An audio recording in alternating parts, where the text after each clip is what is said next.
Welcome to the Passive House podcast, brought to you by Passive House Accelerator, a catalyst for zero carbon building. For news, inspiration, and connections from all flavours of Passive House, check out passivehouseaccelerator.com. Sign up to receive regular updates about events, get your technical questions answered, and contribute to the community forum. There's loads of free information for experienced professionals and people just starting out on their Passive House journey. We hope to see you at one of our construction, tech, or weekly Global Passive House Showcase webinars. In the meantime, here's this week's Passive House podcast.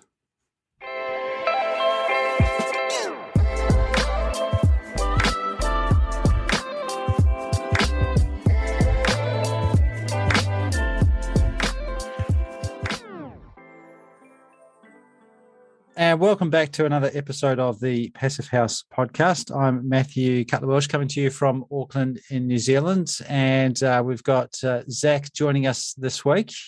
Yeah. You want to say hello, Zach? Hello. And we're also very pleased to welcome back Mary and Ilka. How are you doing, Mary? I'm great. And Ilka, where are you? You're back at home? Yeah, I'm in Philadelphia, in Germantown, and I'm doing well as well.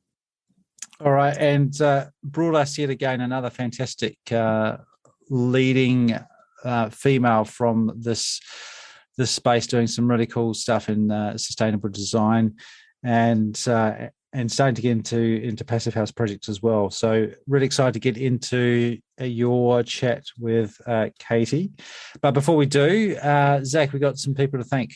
We do. So the podcast comes thanks to support from our generous sponsors. So our founding sponsors are 475 High Performance Building Supply, Baxt Ingwe Architects, Glavel Foam Glass Gravel, Minotaur All-in-One HVAC and Dehumidification Units, Mitsubishi Electric Train HVAC US, Partel, RDH Building Science, Rockwell North America, Stocorp, and Zola Windows.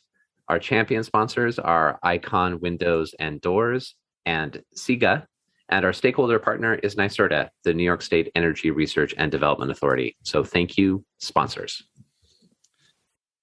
All right. Mary, Ilka, who's got into an intro for us?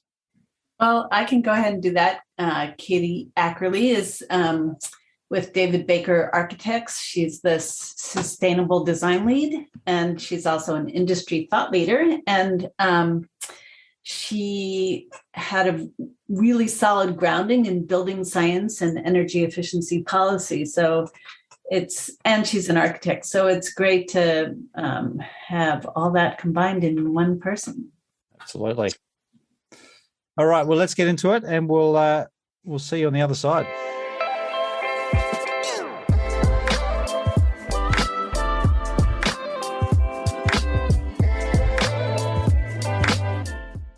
Welcome, Katie Ackerly. You're a principal with David Baker Architects and also the Sustainable Design Lead. And I understand you joined David Baker almost 10 years ago. Can you tell us a little bit about your background and how it is that you came to join the firm? Yeah, sure. Thanks so much for having me here. This is fun. So my background, I came to David Baker Architects from UC Berkeley, where I had a master's in building science and through the Center for the Built Environment, which, if you're not familiar with that, building science means a lot of things to different people. This research group really focuses a lot on thermal comfort and control in buildings. And I also got a Master of Architecture there.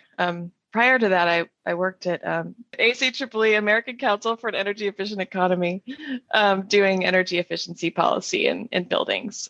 So that's what kind of looped me back to an interest in the combination of building science and architecture.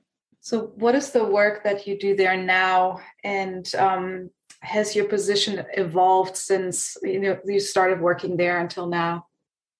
So why I joined the firm, it's funny, I wasn't focusing on multifamily buildings, but it had been an interest when I was working in DC. I'd kind of identified the sector as one with this enormous opportunity because there was not a lot of data, an enormous amount of opportunity to understand what the pathways were to improve the performance of this type of building really kind of seemed to fall through the cracks. So when I saw an opportunity to work at David Baker, which is a firm that specializes and is sort of known for design excellence in this sector from a kind of community interest design standpoint, I got excited by the challenge, sort of understanding that I would be joining the firm in some kind of capacity, even though I had to learn how to be an architect. I was brand new in the field. I also envisioned kind of growing a sustainable design leadership role there. So that's what I'm doing now.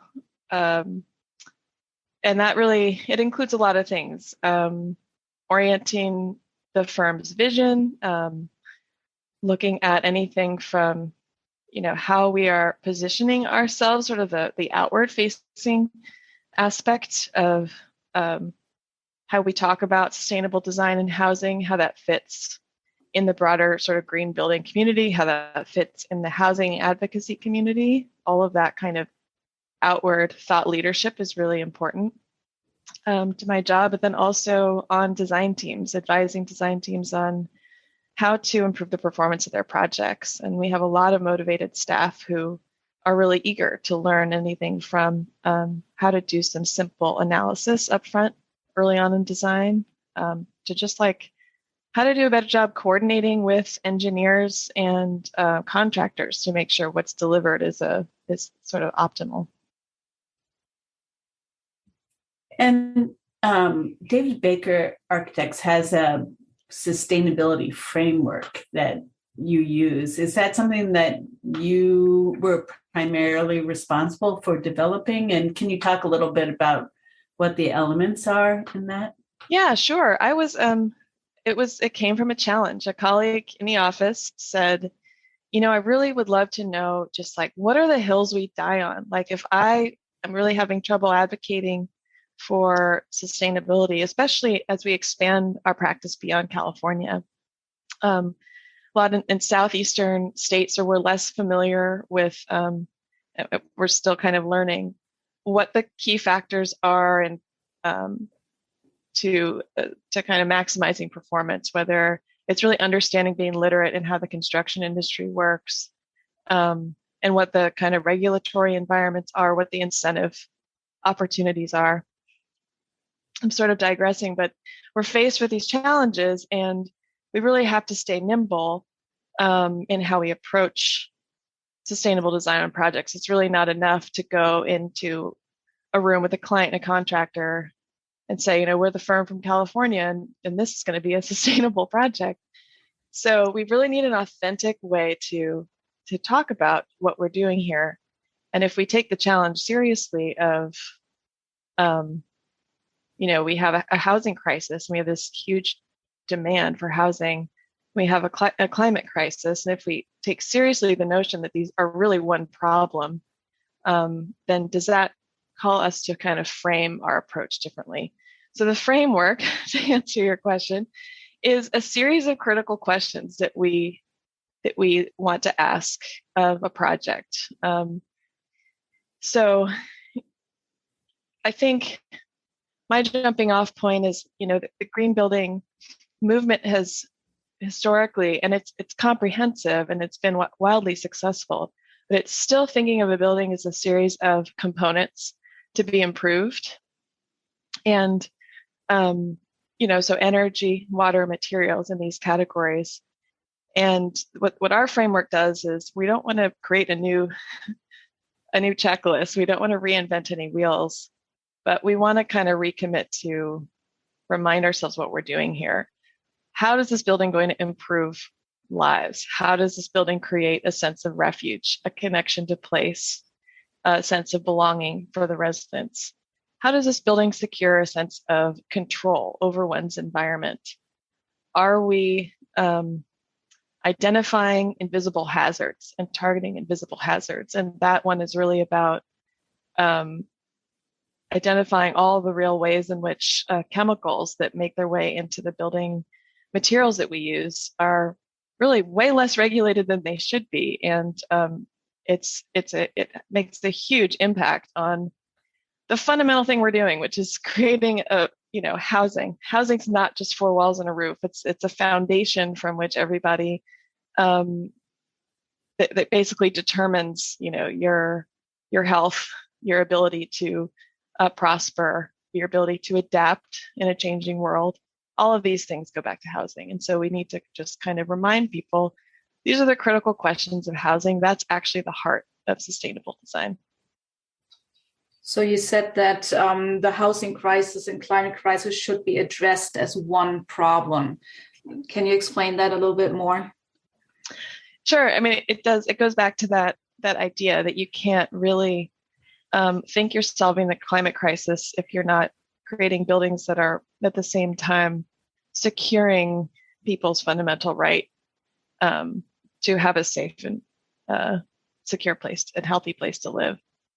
We just can't get there if we think we're cutting carbon emissions, but people are still living in healthy conditions where they have to cope and adopt behaviors that might actually increase emissions because they have to cope with some confusion or discomfort. That's one example.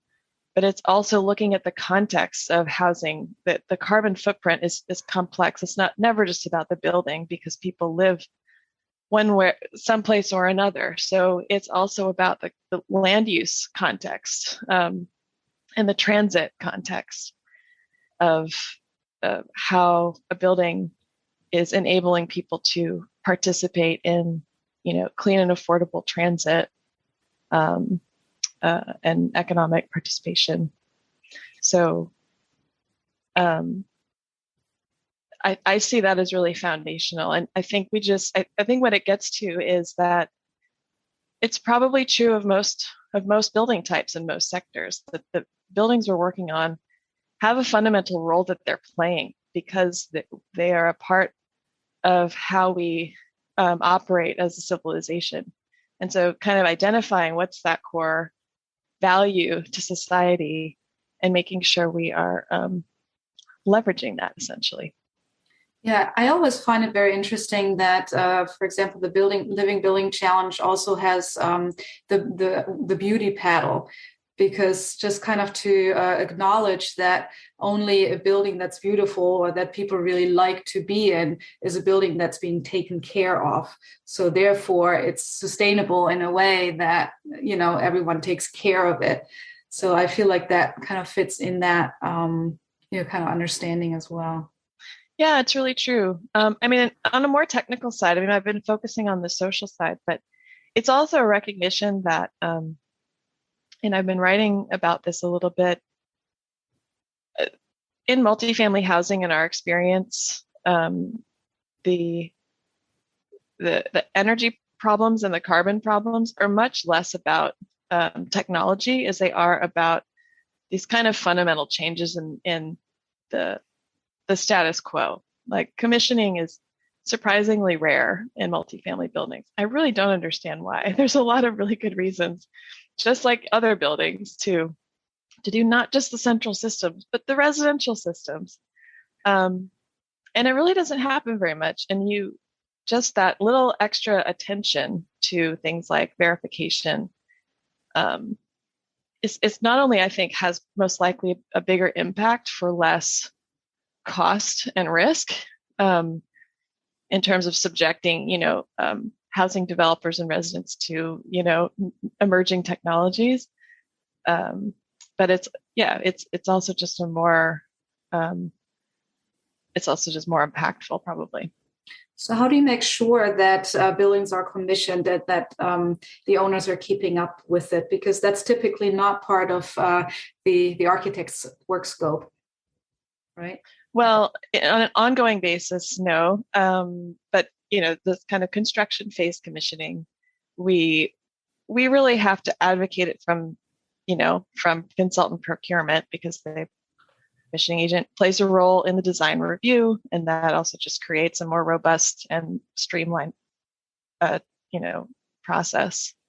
But we do also maintain ongoing relationships with clients. We work with a lot of clients on an ongoing basis, especially the nonprofit developers, and we do go back and make sure we understand how the building's operating, especially if we did something unusual, if there's something we really want to check up on. We do quite a bit of post-occupancy evaluation. Sometimes we do that before the next project rather than like, okay, it's been a year or two after construction, time for the POE, and then create a report and put it on a shelf somewhere. It's oftentimes much more valuable to find opportunities to look at past projects when we're about to start a new one with the same client.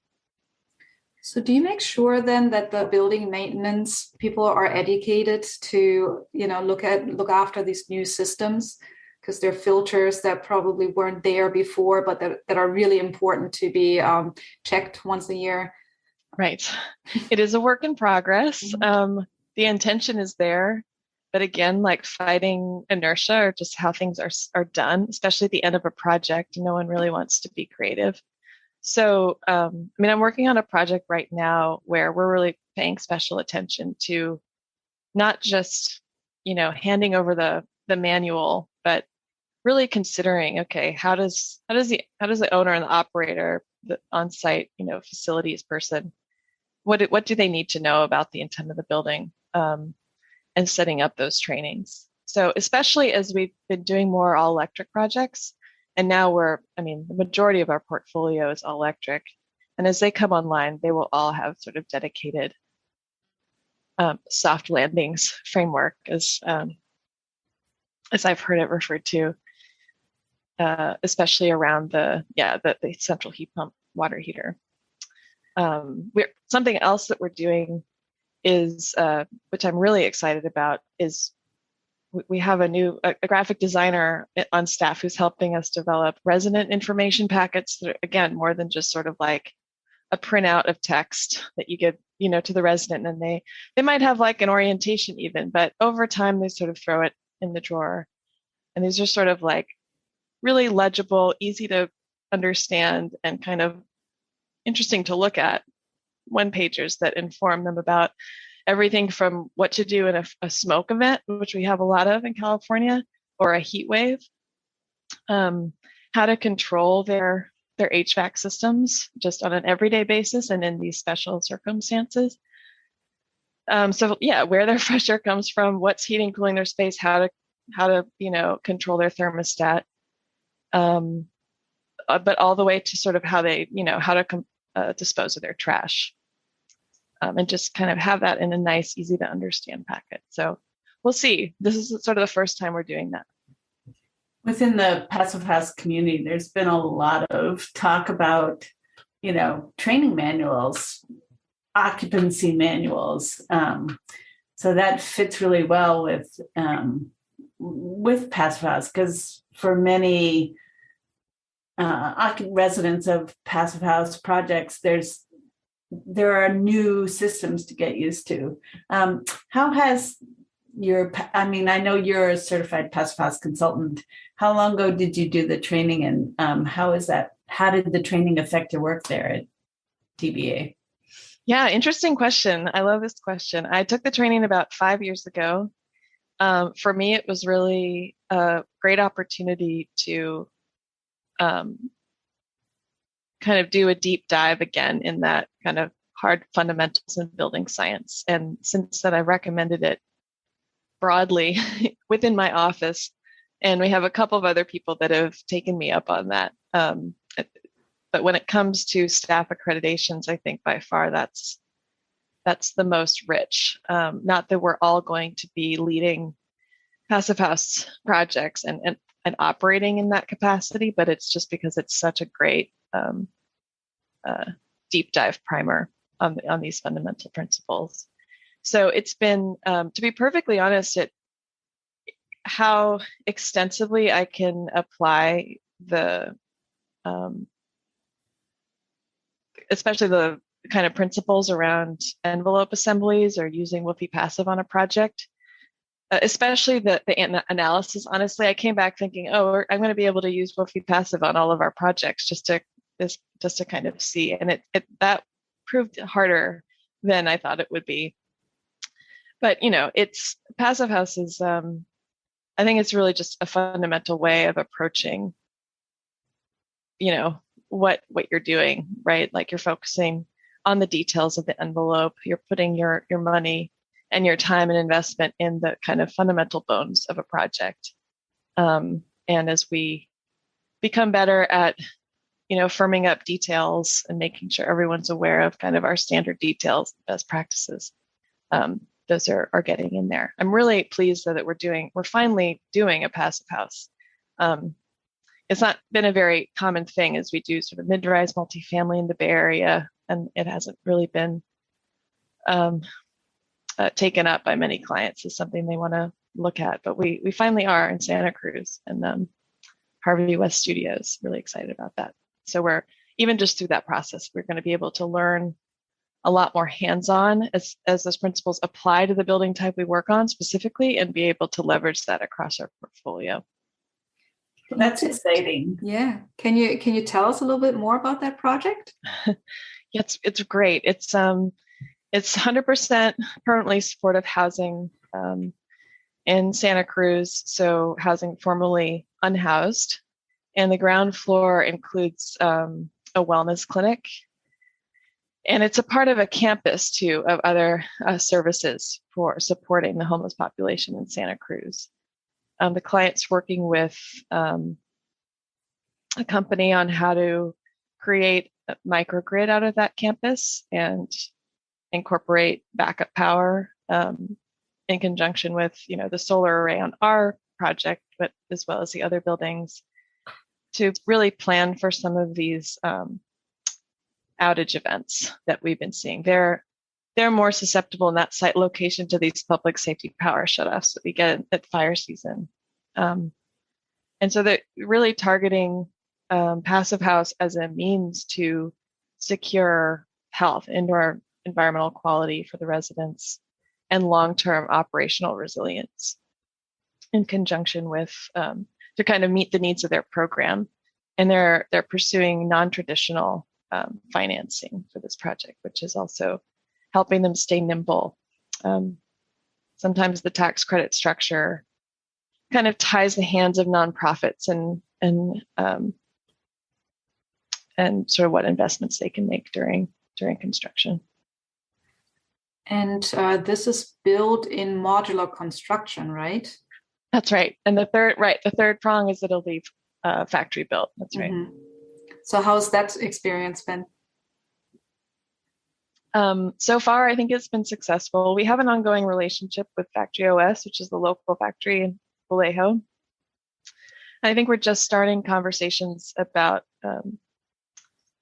the kind of the requirements of Passive House, especially the testing that'll have to take place in the factory.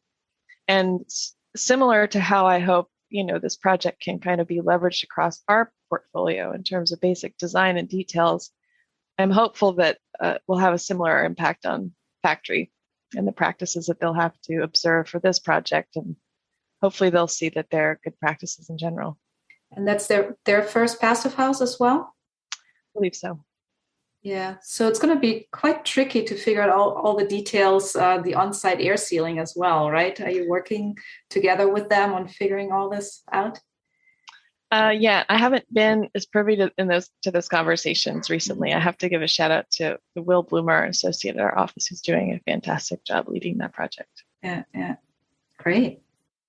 And another fantastic project that you're working on that you are very involved in is a grant with RMI and the Association for Energy Affordability that working on a subject near and dear to my heart, industrializing retrofits. Can you tell us a little bit about the project and what the objectives are for that? Sure. Well, Realize California is a part of RMI's broader initiative to advance industrialized retrofit practices nationwide. So they are also doing some work through DOE and other locations. In California,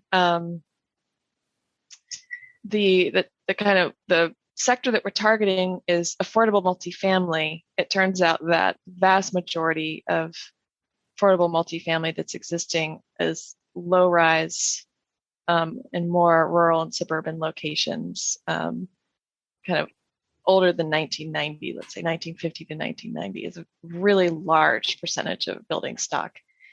And so it's really interesting. So we're posed with this challenge, the objective of figuring out what package of solutions is the most appropriate to be kind of rapidly deployable, scalable for this building type, and basically bring them all into kind of a zero carbon operating status. And it's a challenge because guess what? Energy is not the only thing that's going on in these buildings. They're dealing with pests, they're dealing with suboptimal, seismic. They're not really sort of prepared seismically. Some of them, one of our demonstration sites has the stucco and the interior drywall are hot with asbestos. There's a lot of deferred maintenance, and none of these things are easily monetized. There's no one. So the energy alone, right? You'd hope that the energy measures, you can recoup the cost and the savings. That's hard enough in the kind of mild climate we have. When you kind of stack that with all of the other challenges that you have to deal with when you do a quote unquote energy retrofit, it becomes complicated. So I'm and just sort of like a big lift. So I'm really fascinated with this idea that as we look forward into these challenges that we have to accomplish, we need to be thinking about all of these needs at the same time. The programs, the policies, how they're structured, can't just be based on carbon reductions. It has to be based, again, sort of full circle, back to the fundamental thing of what we have to secure, which is safe, resilient housing. So that's one thing I'm learning in the process of that. And I mean, there's just the housing in California just throughout. People put up with, because it's so expensive already, they put up with pretty bad housing conditions. And there's so many buildings that are in such need of deep repairs. And that's right. Typically in these types of industrial retrofit programs, we're looking at panelized solutions. Is that something that the California program is looking at? We are. So we're charged with looking at panelized wall systems and roof systems, as well as combined mechanical systems. So, in the Netherlands, they call them sort of pods, and there's a whole Energy Commission grant dedicated to testing a proof of concept on a mechanical pod, which we are also co-hosting on one of our demonstration sites. So yeah, these solutions are being tested because that is the precedent that we're seeing in other areas of the world. But we're also staying really open-minded and kind of nimble in how we're understanding the packages of solutions that are possible here. It seems really clear that because it'll depend based on the building that you encounter, and for instance, if the walls are already insulated, even though that panel will probably do a lot to improve the envelope performance, for the cost, it's probably not the first place you're going to put your money. So solving air sealing in these buildings is really big, and ventilation. No huge surprises here. The mechanical system efficiency, it has by far the biggest impact on overall energy use in windows. So, but even looking at like thin triple windows versus a typical double pane upgrade, when your threshold is so low to begin with, and you're looking at these incremental costs and incremental benefits, it's really hard to squeeze that last bit of return out of like a jump from the double to the triple. I don't know if that answers your question, but yeah, we're looking, everything's on the table essentially. The ABC Collaborative, I know, is looking at that's just the RMI initiative. There's a whole bunch of like robotic solutions out there too, which I find fascinating. Robots that can crawl into an attic and spray foam around the outside, and who knows? We really have to think differently about the solutions that are because we don't have a ton of time and a ton of resources to wrap all the building, and maybe not even the carbon budget to wrap all the buildings in foam, and bring them all to that high of a thermal performance level. Right. Air sealing becomes really effective both for energy and air quality too, which is increasingly an issue with all the smoke events. Right. So it's great when you have a technique that doubles the benefits. So typically what's tricky too with panelized retrofit panels to increase the R value on the outside of the buildings is that you basically have to map the building first, right? You really have to measure everything. You have to come up with a really good, efficient, and accurate way to do that. How do you go about that? Yeah, that's actually, thanks for bringing it up. That's a pretty fundamental aspect of our panel demonstration. I find it fascinating that even manufacturers that have a panelized product available, and like Drive It has a panelized EFIS product that they've been using, they go by manual measurements. They go on a site, take out the tape measure, and that's what their shop drawings are based on. And as a result, there's I understand there is some rework on site potentially. I don't know how tightly everything fits together when you do it that way. It certainly, I think, slows the process down because of all of that manual labor to do that work for not that accurate a result. So we're working with a company, Signatron is on our team, who's come up with basically a way to convert a 3D scan of a building into a polygon model that is, true in all in XYZ dimensions. So any planar irregularities are captured. And they can also panelize that model. So you could basically get shop drawings of not just the existing building, but where the panel joints will fall on the building and how the final composition will be. So you can also use those algorithms on a larger building, say, to optimize the number of panels on that building. So that's been really exciting because I think, and it's interesting, 3D scanning has become very commonplace. If we were to do as-built drawings in an existing building, now we would do a 3D scan. But you have to do a little bit more if you're scanning the building for that level of precision. And I find that interesting. And that's not standard practice. So I hope that manufacturers are sort of getting excited about that workflow because it seems so obviously a good idea. Yeah, especially because the manufacturing is so precise, right? So it's kind of like wasted opportunity if one end is so precise, but then it doesn't really match what it's being delivered to. Yeah. That's interesting. So are you looking at panels also that are like non-foam insulation panels? We started off the project doing a broad kind of reconnaissance of all the different sort of existing panelized products, and manufacturers we could potentially partner with, as well as a range of materials.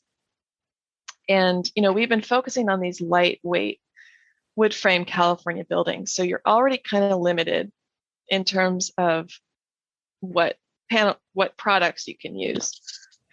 We're essentially limited to that panelized EFIS system because we can't add more than a couple of pounds per square foot on the existing structure without triggering a more thorough seismic retrofit. And so anything that has the insulation sandwiched with a finished material, right? You don't really have the weight budget to do a more kind of complex assembly. So we have talked to our partners about, exploring, wood fiber insulation, cork have come up. It's just not, it's definitely further down the road for them. And so I think a part of our project, what it's going to look like is doing a thorough kind of life cycle carbon analysis to make sure that, how that balances out, and what the potential is and how great the need is to evolve the products there. So, California housing is such a challenge. But it's great that you're getting the opportunity to contribute to retrofit solutions because it's such a big elephant in the room. But just generally speaking in housing, your firm is very involved in multifamily housing trends. And I just wondered, looking at the next few years, climate solutions and multifamily housing, the intersection of that, what do you see that's exciting for you? What's exciting in terms of trends that I think are on the march? Mm-hmm. Well, so for starters, I really wish I was a little bit more up to speed on how the federal legislation is impacting the intersection of these things, because it seems like there is a lot of shift in understanding housing as more akin to infrastructure that is, and lots of talk, sort of, for instance, in general plans, that the housing element and the resilience element are kind of the same thing. A merging of these things, because there's a growing recognition that they really can't, as from a policy perspective, ought not to be separated, or else it will be more onerous, expensive. You can't fix the housing and then come back and fix the energy, and then come back and make it all resilient again. It has to kind of happen in one brushstroke. So I'm excited about that, but that's kind of an abstract thought because I'm not actually up to speed on how current policy, especially the kind of influx of federal funding under the infrastructure plan and the Build Back Better, if it passes, would make any meaningful impact. And but locally, the other thing I'll say is, people, it's been exciting over the 9 or so years I've been at David Baker. I remember, I have a lot of friends that are mechanical engineers. I remember having to try to convince them that this was an interesting building sector to work in. I would sort of get eye rolls like, multifamily is so boring. And I would say, no, this is so interesting and exciting. This is people's lives. This is where they live. And it's not worked out. These systems are, we don't have a clear answer for ventilation and heating and cooling it's legible and efficient and quiet and that people can understand and live with comfortably. And these things are so fundamental to our lives. And I've seen a real shift in that too now, because there's a lot of money in it, but also an awakening, and I think of mission-driven people really kind of wanting to be a part of the housing solution. A lot of the kind of more mission-driven, let's say, or innovative engineers and architects are coming into the space. Yes, you had mentioned the Harvey West project being all electric, and that this is not unique now. Because you were saying that there's more projects that you're seeing that are going all electric, but that's requiring some different types of equipment, right? Going all electric? Yeah. The only thing it really impacts from our standard practice is the central hot water plant. Our cooking, laundry, and heating, they're all predominantly electric already. We did our last hydronic, boiler, hydronic heating building several years ago. It was the first in a while, and then it became the last. So, but for water heating, what are you using? Yeah, well, it depends on the project, but we are really focused on efficient distribution, especially in Harvey West. We're working with Gary Klein to really educate ourselves really about, how to locate central plants and how many and how to design the distribution to make the system overall more efficient. As for the equipment itself, honestly, it kind of depends on the engineer and the team we have. I do like the sand-in system because of the, low emissions refrigerant, and the idea that you can kind of piece it out a little more easily into multiple kind of plant locations. But we've used probably all the heat pump systems available. We have done some projects where we're using residential type heat pumps, either within the units themselves, if they're larger, like 3, 4, 5 bedroom units, as well as in a shared capacity. And well, that's really affordable and like straightforward. There's continuing issues about noise, in particular, ducting those units to the exterior. And in one case where we have a design where 2 units are sharing a water heater, just the home runs and the water waste potential of relying on home runs. So we've done it all. I think we're focusing on distribution and just making sure whoever's designing the system knows what they're doing. It's commissioned and communicated to the operator. So on the Harvey West Studios project, what kind of certification goals do you have? Do you have the goal to go source zero, or are you certifying under the core? I think FIA's core is what we're after right now. And I just got pinged about some of the exciting new developments in that certification that I have not studied myself yet, but I'm excited to dig in. That's great.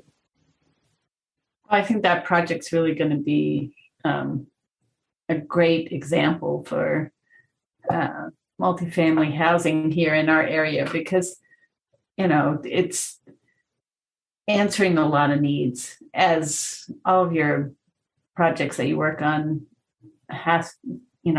all of them have to answer multiple needs at a time. And that's certainly true of Harvey West. And to try and at the same time solve modular housing and meeting the FIAS requirements, that's quite innovative here. It is. I'm really pleased about having this client partnership we do. It's unusual for us to have someone with sort of no strings attached from their financing perspective. They've sort of innovative enough to go after this non-traditional model, which honestly, initially we thought, cool, we hope it works. So they're basically crowdfunding the project. Wow, that's great. Yeah. Yeah, it's really amazing. And so really willing to think ambitiously. And it's really how we grow. We get a client like that every once in a while, and we don't want to rely on them for our practice because in multifamily, they don't come up all the time. But when we do, we're able to just learn those lessons and push them through all of our projects. That's how we like to see it. Yeah, I can't wait to hear about your experience through the whole process. Yeah, me too. Exciting. And nothing is perfect. There's always things to learn from. Mm-hmm. But that's what, we got to stay sort of honest about that as well, so that we make sure the whole community learns from our successes and mistakes. Yeah, I look forward to seeing that resident educational pamphlet, because that's something that is, I'm sure, going to be widely useful and copied. Yeah, we'll see about posting it, on our website. We're very open source about that kind of thing. And even though it's project specific, I think, maybe people can run with it. We do have a resource on our website right now. It's dbarchitect.com/resilience guide. And it's basically a table where you can find, we're not like all the systems are represented, but if you have central ventilation and a packaged heat pump, let's say, in your unit, you can download a one-pager that basically is just the first things I talked about, how to deal with a smoke event and a heat wave, given the equipment you have in your home. Unfortunately, common events going forward. Yeah, we got to face the future with, community and Preparation. and positive. Yeah, we just got to face it head on. That's how we're going to get through it. Great. Well, thank you so much for your time. I really appreciate it. Yeah, thanks for having me on. It's been really fun. Nice talking to you.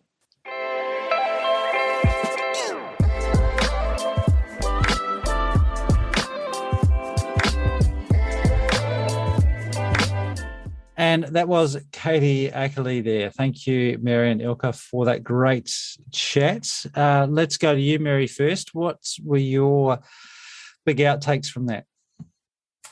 Well, it was a very interesting perspective to have her talk about the different goals that energy efficiency in multifamily housing maybe isn't the first goal, that it's more important to construct good and design good, healthy places to live where people can have a sense of refuge.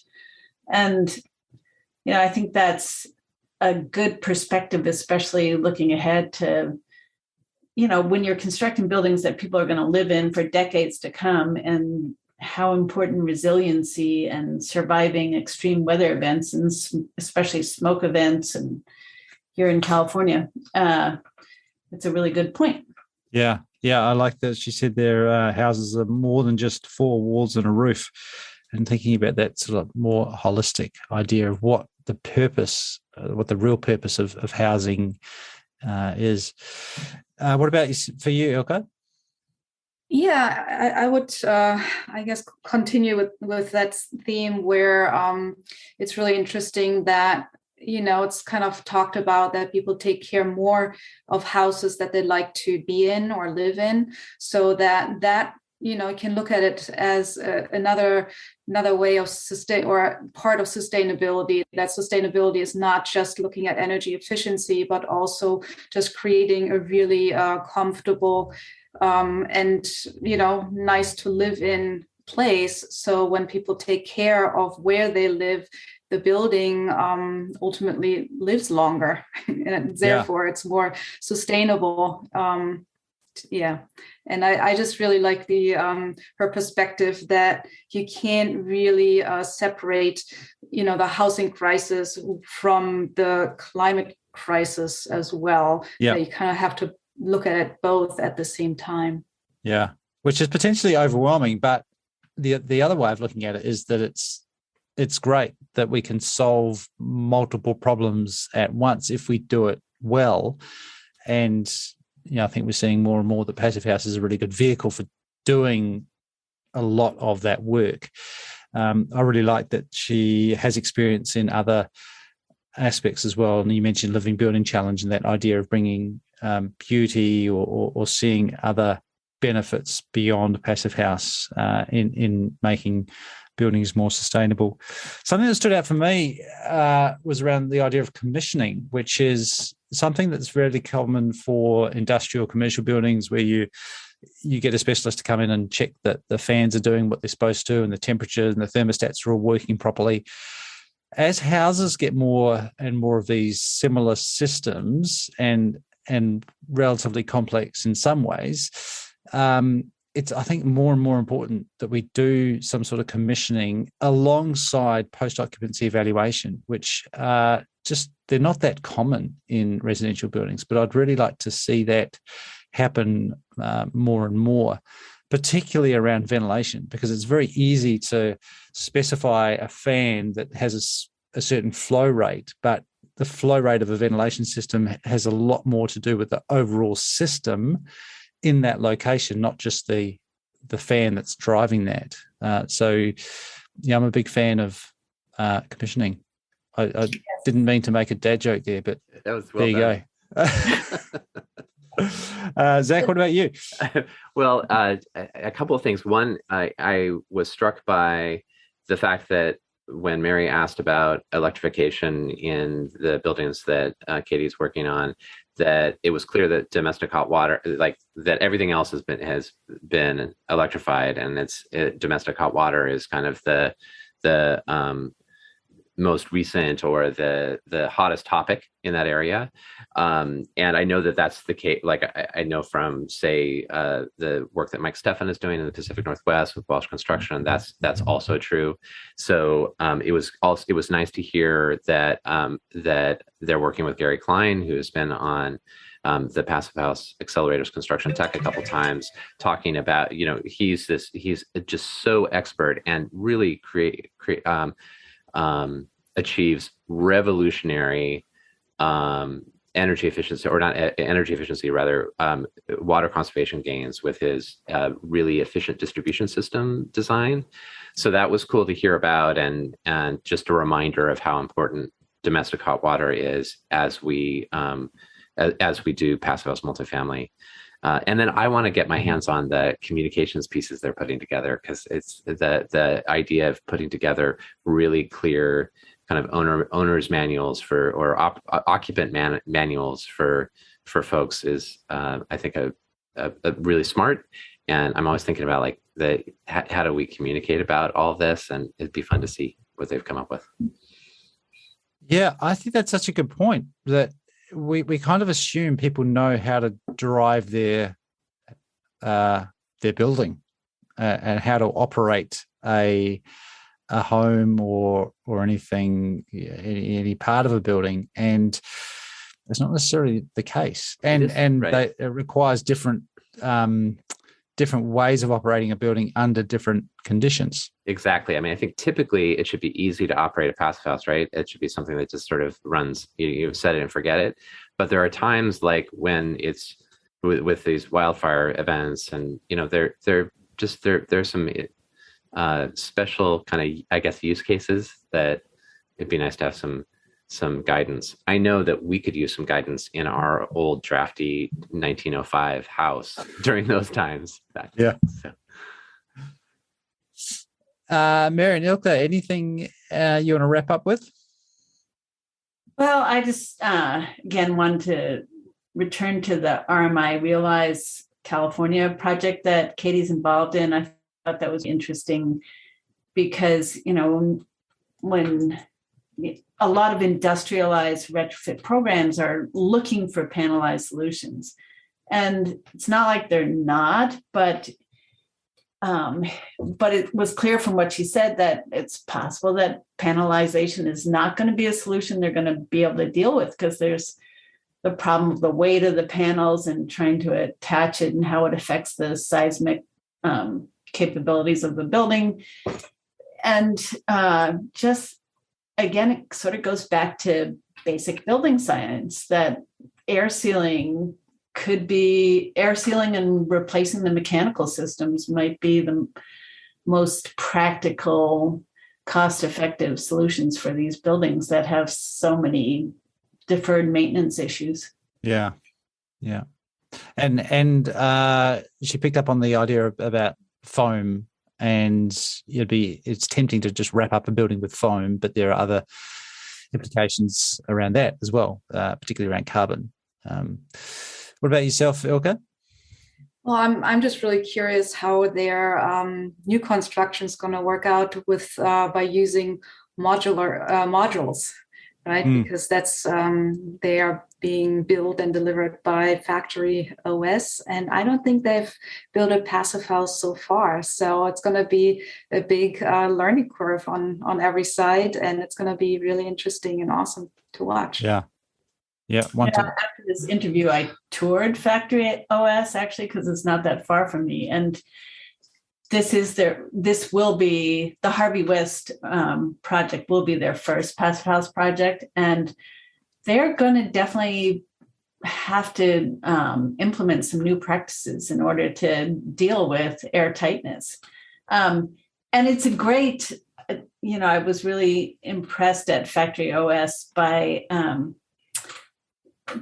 just how they've are addressing the housing solution by being able to increase the supply of housing. And they've given, I think they had a little over 400 employees, union employees, that are being employed at this factory. And that was great to see. But, the passive house, stepping up to passive house levels of performance is going to be a challenge. But the Harvey West project is really exciting and exemplifies, that just the housing supply is so tight here in California, and finding housing solutions for formerly unhoused populations is super exciting. And that is going to be that they're targeting passive house is just really great. Mary, I feel like you've given us a teaser for some future episodes there. I hope you took some photos of that factory on that factory tour. Is there an article coming up? Not about that specifically, but there is an article in the next publication, next issue, which will be coming out in January, about the Harvey West project. So awesome. All right. Well, speaking of things coming up, Zach, what is coming up in our near future? Yeah, well, and the podcast will remain fresh and with new episodes every week during the holiday break. The construction tech program and showcase will take a short break. So we won't have those during the holidays, but we'll be coming back on January 11th with the first construction tech of 2022 and January 12th with the first global passive house showcase of 2022. So please stay tuned. Awesome. And so we'll be back with more interviews in 2022 and from the whole team here, which will be fantastic. Thank you, Mary and Ilka, for this interview and for all the great interviews, all the inspiring, particularly the inspiring women that you've brought to our audience. I think it's amazing to hear from these really knowledgeable and compassionate people who are just doing amazing things with and around passive house to bring some incredible solutions to communities that really need it. So thank you both. Really appreciate that. Thank you, Zach. And we'll be back in your feed again next week and ongoing.